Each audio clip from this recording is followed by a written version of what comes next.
వినబడిన వాక్యానికి విధేయులైన ప్రియ విశ్వాస సహోదరులకు హోప్ టీవీ ప్రేమపూర్వక శుభములు తెలియజేస్తుంది. ఈ ధారావాహికంతట్లో మనం తెలుసుకుంటున్నాం విశ్వాస పాఠాలు యెహోషువ గ్రంథం నుంచి. ఈ ధారావాహికలో మనం కొనసాగింపుగా 7వ పాఠంకి వచ్చాం. అంతిమ విధేయత, యుద్ధ భూమిలో ఆరాధన. విధేయత ఎక్కడుంది, యుద్ధంలో ఆరాధన ఎక్కడుంది, అసలు ఏం జరిగింది, ఇందులో ఉన్నటువంటి ఈ మర్మం తెలుసుకోవాలంటే ఈరోజు పాఠం మనం వినాల్సిందే. మీరు సిద్ధమైనట్లయితే దైవ సేవకులను కలుసుకుందాం. నమస్కారం అండి డాక్టర్ విల్సన్ గారు. నమస్కారం అండి పాస్టర్ హైమావతి గారు. నమస్కారం అండి డాక్టర్ గారు. ఈ ధారావాహికలో మనం తెలుసుకుంటున్నాం యెహోషువ గ్రంథం నుండి విశ్వాస పాఠాలు. ఇందులో 7వ పాఠం అంతిమ విధేయత, యుద్ధ భూమిలో ఆరాధన అన్నారు. ఏం చెప్పాలనుకుంటున్నారు ఈ పాఠంలో? దేవుడు మన తరపున మన పక్షాన పోరాడతాడు. ఇది దైవ సంకల్పంతో జరిగే కార్యక్రమం అని మనందరికి కూడా తెలుసు. అసలు ఐగుప్తులో ప్రారంభించింది దేవుడే. మిమ్మల్ని ప్రత్యేకమైన జనంగా చేస్తాను, మోషాని పిలిచి తర్బీతి ఇచ్చి నువ్వు వెళ్ళి తీసుకురమ్మన్నది దేవుడే. ప్రతి కార్యంలో కూడా దేవుడు ముందుకు నడిపిస్తున్నాడు. అక్కడక్కడ అవకతవకలు జరిగినప్పటికీ, మనుషుల అపవిశ్వాసాన్ని వాళ్ళు వ్యక్తపరిచినప్పటికీ యెహోవా దేవుడు మాత్రం ప్రజలను వదిలిపెట్టలేదు. వాళ్ళని సెకండ్ క్లాస్ సిటిజన్స్గా కానీ, శత్రువులుగా కానీ, లేకపోతే బానిసలుగా కానీ ఎప్పుడు కూడాను చూడలేదు. ఆయన చాలా ప్రేమామయుడు అన్నమాట.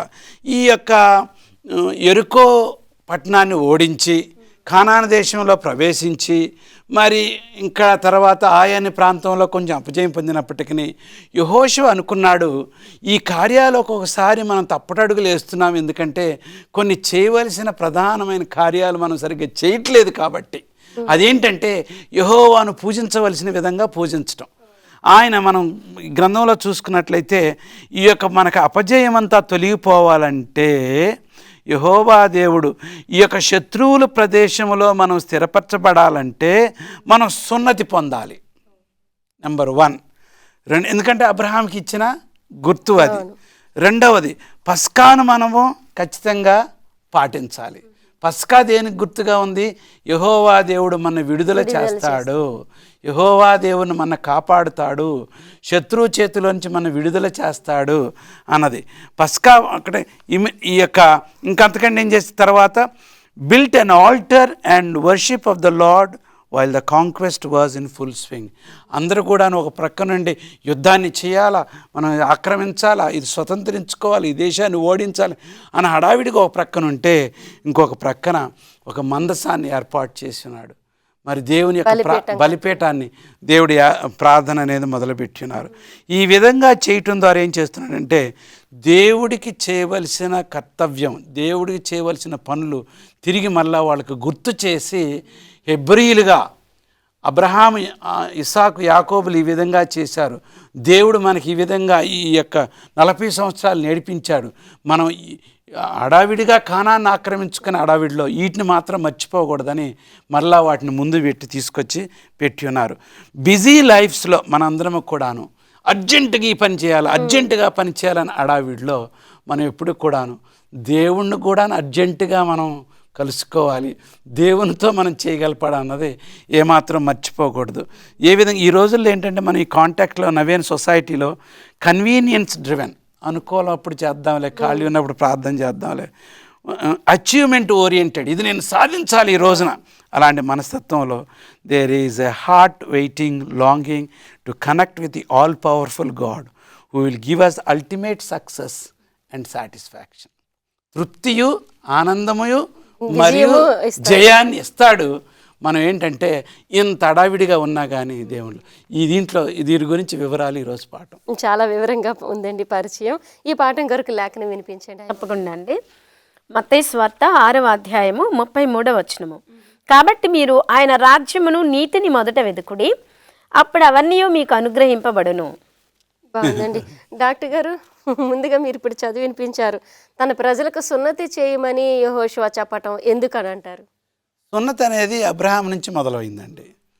నువ్వు ఆ దేశం నుంచి, ఊరని దేశం నుంచి బయటకు వచ్చావు, నువ్వు నాకు సంబంధించిన వాడు కాబట్టి నీ శరీరం మీద ఒక మార్క్ ఉండాలి.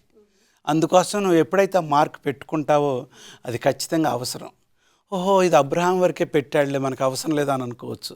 మోషాని పిలిచినప్పుడు, మోషా ఐగుప్తు దేశానికి వెళుతున్నప్పుడు మరి ఒక మేల్కొల్పు వచ్చింది. నీ కుమారులు ఈ విధంగా అవ్వలేదు కాబట్టి మరి దేవుడు క్రోధంతో చంపేస్తాడు కాబట్టి వెంటనే జిప్పోరా ఒక పొదునైన రాయి తీసి భర్తకిచ్చి ఇది నువ్వు చేయమని చెప్పినట్టే చూస్తున్నాం. సో అది మరి సిలువు వరకును ఆ సున్నత అనేది సిలువు వరకును అది అబ్రహాం సంతతికి సంబంధించిన మనం చూస్తున్నాం. ఈ పాఠంలో మనం చూసేది ఏంటంటే యెహోషువ హెబ్రీలుగా దేవుని ప్రజలుగా దేవుని చేత ఏర్పాటు చేసిన బిడ్డలుగా చేయవలసిన గుర్తులు, కనీస కార్యక్రమాలు, మరి ఆచారాలు, పద్ధతులన్నీ కూడాను జాగ్రత్తగా చేశాడు. ఎందుకంటే దేవుడు పట్టింపు గల దేవుడు, చూసి చూడనట్టు పోయే దేవుడు కదా. ఆకాను ఒక చిన్న బంగారం తీసుకుంటేనే అంత పెద్ద పాఠం నేర్పించాడే. మనం ఈ కార్యక్రమాలు చేయకపోయినట్లయితే మరి ఆయనతో మనకు పొంతు లేనట్లే కదా. ఇది చాలా ప్రాముఖ్యమైనది. మనం ఎన్ని పనులు ఉన్నా కానీ సబ్బాతు వచ్చేపరికి ఆయన సమయం అది ఆయన కార్యక్రమంలో ఉండాలి. ఉదయం సాయంత్రం ఆయన తలంచుకోకుండా బయలుదేరినట్లయితే మన దినచర్యలు వ్యర్థంగా మారుతాయి అన్నమాట. ఇవి కనీసమైన కార్యక్రమాలని మనం తెలుసుకుంటున్నాం. ఈ యొక్క ఇశ్రాయేలీలు వాళ్ళ జీవిత చరిత్ర అంతట్లో కూడా పోరాడిన పోరాటాల్లో, యుద్ధాల్లో అసలైన యుద్ధం ఏంటంటే సాతాన్ని ఓడించి దేవునితో కలిసి వారు పోరాడటం అనేది. దేవుడు లేకుండా వారి పోరాటం వ్యర్థమని తెలుసుకోవటం. ఐగుప్తు దేశంలో దేవుడు ఏ విధంగా వాళ్ళని కలుపుకొని వాళ్ళని రక్షించాడో మనం కూడాను ఎప్పుడు కూడా ఆయనతో ఉండాలనుకున్నట్లయితే వాక్యం చెప్పినట్లుగా మొట్టమొదట ఆయన వెతుకుడి, ఆయన నీతిని వెతుకుడి, మిగిలినన్నీ కూడా ఆటోమేటిక్గా ఇస్తాడు. ఈ విధంగా అన్నామని పనులన్నీ ఆపు చేసి కొండల్లోకి వెళ్ళి తపస్సు చేసి అట్లా అంటలేదు. You be with the people, అందరితో కలిసి ఉండు, అందరికి మాదిరిగా ఉండు, అందరికి దేవుణ్ణి చూపించు, సాక్ష్యం పలుకు. ఈ విధంగా చేసినప్పుడు యెహోషువ ఎలాగ చేశాడు ఆ రోజున మనం ఈ రోజుల్లో చేసినట్లే. అంటే సాధారణ సామాజిక జీవితం మనం నిర్వర్తిస్తూనే దేవునికి ఇవ్వాల్సిన సమయం ముందుగా ఇవ్వాలంటారు. Correct correct. అలాగే ఆకాను చేయకూడదు చేశాడు, అది తప్పు. చేయాల్సింది మర్చిపోవడం కూడా తప్పే, దీవెన ఉండదు. ఈ రెండు జ్ఞాపకం చేసుకోవాలంటారు. చాలా బాగుందండి. చిన్న విరామం తీసుకొని పాఠంలోకి మళ్ళీ వెళ్దాం. చూస్తున్నారు కదా ప్రియ సహోదరులారా, పాఠం చాలా ఆసక్తికరంగా ఉంది. మనం గుర్తుపెట్టుకోవాలి ఏం చేయాలో ఏం చేయకూడదో. చిన్న బ్రేక్ తర్వాత ఇంకొంచెం వివరంగా విందాం. చివరి విధేయత, యుద్ధ భూమిలో ఆరాధన గురించి తెలుసుకుంటున్నాం. ఈ మధ్యలో ఇంకొంచెం వివరంగా నేర్చుకుందాం. పాస్టర్ హైమవతి గారు, మరి యెహోషువ పస్కా పండుగ జరపటంలో ఉన్నటువంటి ఆంతర్యం ఏమంటారు? దాని గురించి చెప్పండి. అవునండి, దానికి ఏమైనా ప్రాధాన్యత ఉందంటారా? అవునండి, మనము పస్కా పండుగ విషయంలో యెహోవాకి ఎందుకు పస్కా పండుగ చేపించారనేది, ఇది గొప్ప విజయానికి ముందు జరుపుకునేటువంటిది మనం వెళ్తున్నప్పుడు.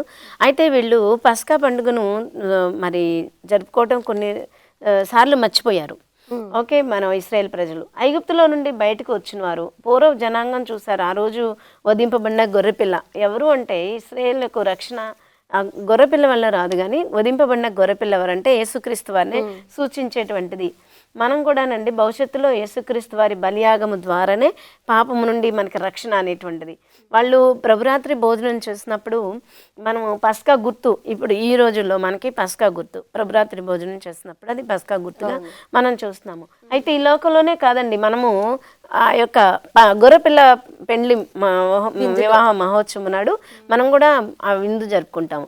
1,44,000 మంది అన్ని గోత్రముల వారు కూడాను అక్కడ హాజరవుతారు. అలాగే మనం ప్రభురాత్రి భోజనం జరుపుకుంటాం. ఇదేంటంటే మనకి చాలా ప్రాముఖ్యమైనటువంటిది. మనము పస్కా పండుగ విషయంలో సంఖ్యాకాండంలో 28వ అధ్యాయం 16వ వచనంలో ఉంది, మొదటి నెల 14వ దినమున యెహోవాకు పస్కా పండుగ. మీ పస్కా పండుగ మరి 14వ దినం సాయంత్రాన జరుపుకునేటువంటి పండుగగా మొదటి నెలలో జరుపుకునే పండుగ మనం చూస్తున్నాము. ఆ రోజులో ఏం జరిగిందంటే డోర్ పోస్టుల పైన మరి ఆ గొర్రెపిల్లను వధించి ఏదైతే వాళ్ళు డోర్ పోస్టుల పైన రక్తాన్ని పూసినప్పుడు మరణం దూత ఆ ఇంట్లోని ప్రవేశించలేదు. అట్టి రీతిగానే ఈ రోజుల్లో కూడా మరి యేసుక్రీస్తు ప్రభు వారి యొక్క మరి ఆయన ఎవరైతే యేసుక్రీస్తు వారిని సొంత రక్షకుడు ఆయన అంగీకరిస్తారో ఆయన యొక్క బలియాగము ద్వారా మనం కూడా మన రక్షణ విడుదల అనేటువంటిది మనం విడుదలలోకి వస్తాం అనమాట. పాపం నుంచి విడుదలలోనికి వస్తాము. కాబట్టి ఇది మనకి ఈ రోజుల్లో ఉన్నటువంటి మనకి సూచనగా ఉన్నది. ఈ యొక్క బలియాగం గురించి మనం ఇంకా చూసుకున్నట్లయితే ద్వితీయోపదేశ కాండంలో కూడా కొన్ని మనం కనిపిస్తూ ఉన్నాయండి. ద్వితీయోపదేశ కాండంలో వాక్యంలో చెప్పినట్లుగా ద్వితీయోపదేశ కాండము 16వ అధ్యాయం 4-5 వచనాలు, నీ ప్రాంతములన్నిటిలో 7 దినములు పొంగినది ఏదైనా కనబడకూడదు. మరియు నీవు మొదటి తేదీ సాయంకాలమున వధించిన దాని మాంసంలో కొంచెం. ఇశ్రాయేలుకి జయమునిచ్చేది పస్కా బలి పండుగ కాబట్టి యెహోషువ మళ్ళీ దాని జ్ఞాపకార్థంగా చేయించాడు అని అంటారు. అవునండి. బాగుందండి. డాక్టర్ గారు, మరి ఈ యుద్ధ సమయంలో బలిపీఠం నిర్మించమని చెప్పడానికి కారణం ఏంటి? యెహోషువ వాళ్ళందరికీ చెప్పున్నారు కదా, అందులో నా ఆంతర్యం ఏమంటారు? ఇశ్రాయేలీలు చాలా కాలము దేవుని పద్ధతులు తెలియక 450 సంవత్సరాలు ఐగుప్తు దేశంలో ఉన్నారు. 40 సంవత్సరాలేమో ఈ విధంగా అరణ్యంలో ప్రయాణం చేయుచున్నారు. ఒక స్థలములో వారు స్థిరపరచబడి, ఒక స్థలములో ఒక నేషన్గా, ఒక జనాంగంగా కూడి ఉండి యెహోవాని క్రమంగా ప్రార్థన చేసే పద్ధతులు ఇంకా వాళ్ళకి రాలేదు.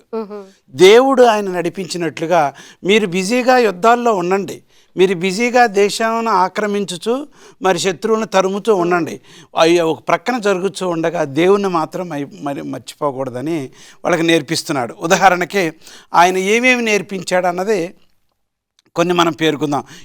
యెహోషువ గ్రంథం 8వ అధ్యాయము 30 నుంచి 35 వరకు.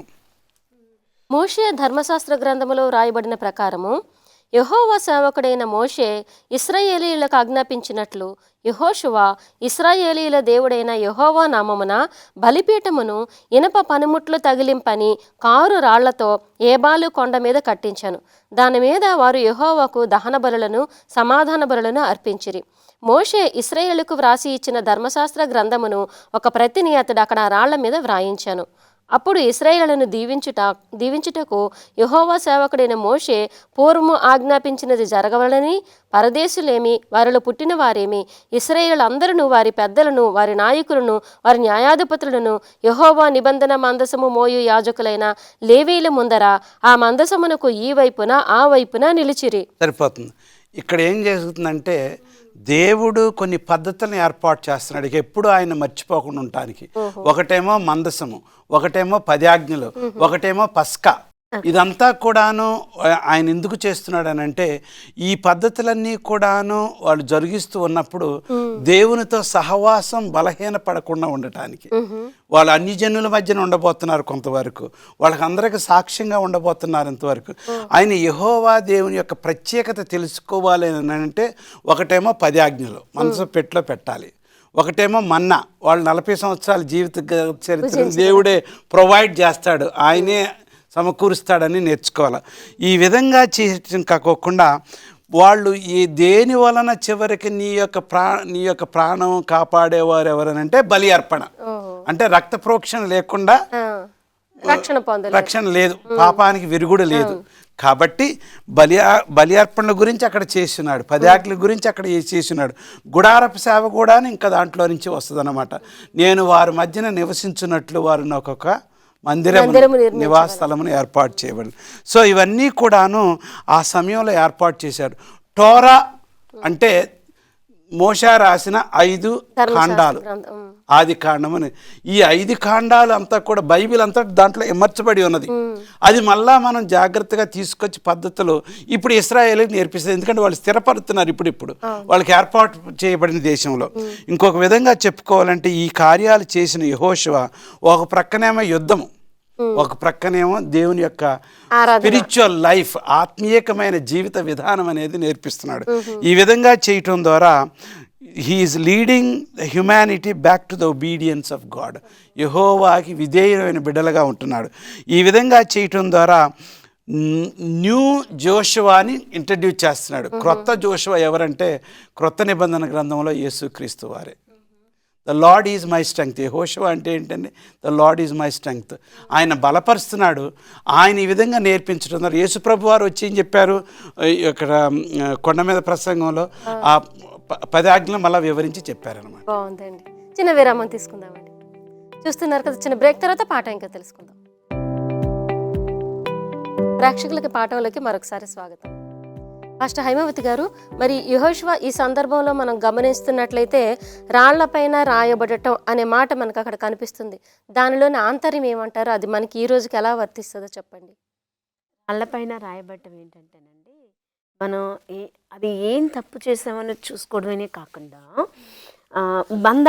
బంధమును జ్ఞాపకం చేసుకోవడానికి. ఇలాగంటే ఇప్పుడు ఏబాల్ పర్వతం పైనేమో రాళ్ళపైనేమో ఆశీర్వాదం ఉన్న బలిపీఠం నిర్మించారు.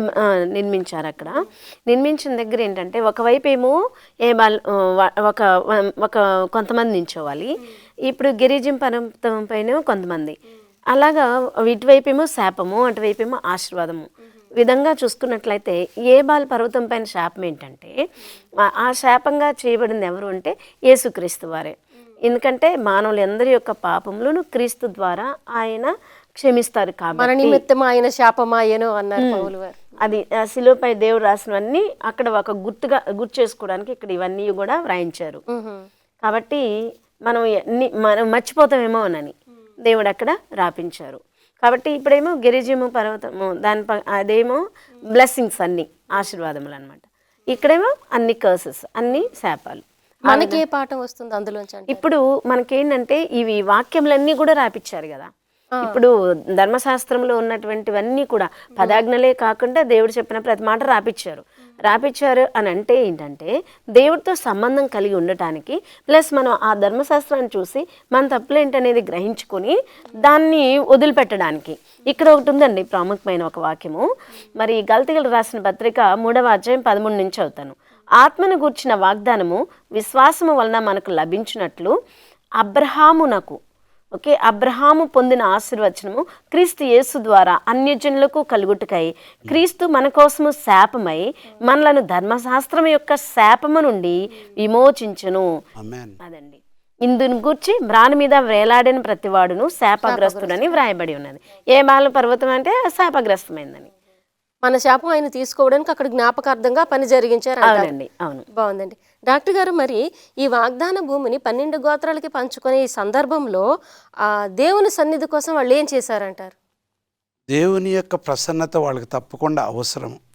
మోషే ప్రతిదీ కూడా ముందుగానే రాసి వివరాలు చెప్పాడు, ఏ విధంగా ఆశీర్వాదాలు వస్తాయి, ఏ విధంగా శాపాలు వస్తాయి అని. ముఖ్యంగా ద్వితీయోపదేశకాండం 28వ అధ్యాయంలో చక్కగా ముందు విధేయతగా ఉంటే శత్రువులు మనకు దూరం అవుతారు, ఆయా కాలానికి వర్షాలు వస్తాయి, పంటలు పండుతావు, నువ్వు ఇచ్చేవాడిగా ఉంటావు కానీ నువ్వు ఇవన్నీ కూడా ముందుగానే రాయబడ్డది. ఇదంతా కూడా కండిషనల్ ఒబీడియన్స్ అంటారు. అంటే నువ్వు విధేయతగా ఉన్నంతకాలం ఆయన దీవెనలు పొందుతావు. ఎప్పుడైనా సరే ఆయన పద్ధతులు అదే. నీ ఇష్టానుసారంగా తిరిగి దేవుడి దీవెనలు కావాలని అంటే అదేమాత్రం కూడా కాదు. షరతు లేకుండా ఆశీర్వాదాలు ఉండవు అన్నమాట. ఇక్కడ శిల అనే ప్రాంతంలో ఒక 2.5 ట్రైబ్స్ వాళ్ళు ఒక చిన్న గుడారం ఏర్పాటు చేస్తున్నారు. అది మిగిలిన వాళ్ళందరూ కూడాను 8.5 ట్రైబులు చాలా తప్పుడుగా అర్థం చేసుకున్నారు. ఎందుకు యెహోషువ ఇక్కడ ఏర్పాటు చేస్తే మీరు అక్కడ ఏర్పాటు చేశారు, మీరు విగ్రహారాధన దావతిస్తున్నారు, ఇది ఎందుకు చేశారంటే అప్పుడు చెప్పారు, ఇది విగ్రహారాధన కాదు, ఇది ప్రార్థన కాదు. మన మధ్యన పెరుగుతున్న యవనస్తులు, మన తర్వాత తరం వారు వచ్చేవాళ్ళు ఇది ఖచ్చితంగా చూసి దేవుని సన్నిధి మన మధ్యన ఉండాలి అని చెప్పటానికి చేశానని వాళ్ళు. ట్యాబర్నాకల్ అంటే దేవుని పరిశుద్ధమైన సన్నిధి అక్కడ ఉన్నదని అర్థం అన్నమాట. దేవుని ప్రార్థించడానికి జ్ఞాపకం ఉండటానికి చేశాడని అక్కడ రాయబడి ఉన్నదన్నమాట.